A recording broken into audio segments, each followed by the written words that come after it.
ఈ సినిమాలో క్యాన్వాస్ చూస్తే చాలా పెద్ద క్యాన్వాస్ ఉంది. అవును సార్. ఆ క్యాన్వాస్లో మిమ్మల్ని చూస్తే మాత్రం కొంచెం మీ లెవెల్కి దాటిన క్యాన్వాస్ అనిపించడం ఏమైనా ఉందంటారా?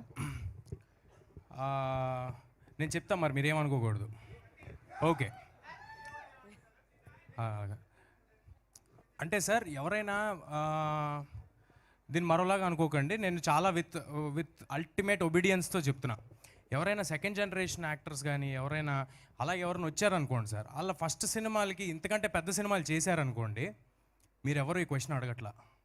మీరు నాలాంటాళ్ళు చిన్నప్పటి నుంచి ఇక్కడ ఉండి ఎన్ని సినిమాలు చేసిన పెద్దయ్యాక మళ్ళీ ఓబేబీలో క్యారెక్టర్లు చేసుకుని ఎంతో సినిమా చేసి బయట డైరెక్టర్లతో సినిమాలు చేసుకుని వచ్చి ఏదో మౌంట్ చేసుకుని కింద మీద పడి చేసి కష్టపడి ఓన్లీ ఒకటే అండి, ఇక్కడ బతకాలి అనే కష్టపడి సినిమా చేస్తే మీరు అదేదో చిన్న చూపు చూసినట్టు అనిపిస్తుంది. సరిపోతారా అంటే అంటే నా ఉద్దేశం ఏంటంటే సార్,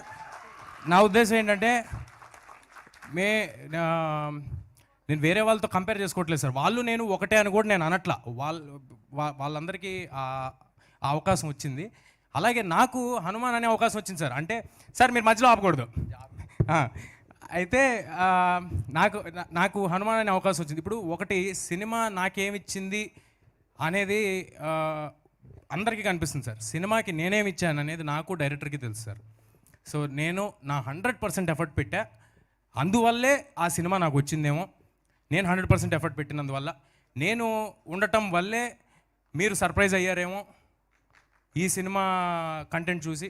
సో నేను అనుకోవటం ఇది భగవంతుడు నాకు ఇచ్చాడు సార్. దీన్ని అయిపోయిన సినిమా నా దగ్గర నుంచి ఎవరు లాక్కోలేరండి. Thank you sir. అంటే చెప్పండి సార్. మీరు అంటే మీలాగే బాలనటుడిగా స్టార్ట్ చేసి రకరకాల సినిమాలు చేసి పెద్ద హీరోలు అయిన వాళ్ళు ఎవరైనా దృష్టిలో పెట్టుకుని ఈ సమాధానం చెప్పారా? లేదే. అదేం లేదా? లేదు. నేను సెకండ్ జనరేషన్ అన్నానండి. అవునండి.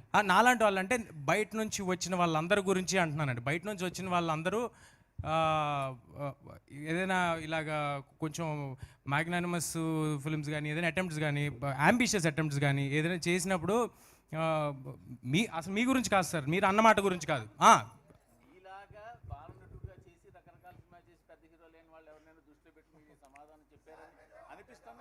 ఓహో చిచ్చి భలేవారే అదేం లేదండి. అంటే ఏది కాదు సార్, అంటే ఎంటైటిల్ చేయొద్దండి. మూర్తి గారు క్వశ్చన్ అడిగారు సార్ మీరు ఏనట్లా. ఎంటైటిల్ చేయకూడదు ఎవరిని, వాళ్ళకి అది మీకు ఇది అని ఎంటైటిల్ చేయకపోతే హ్యాపీగా ఉంటాం సార్. Thank you.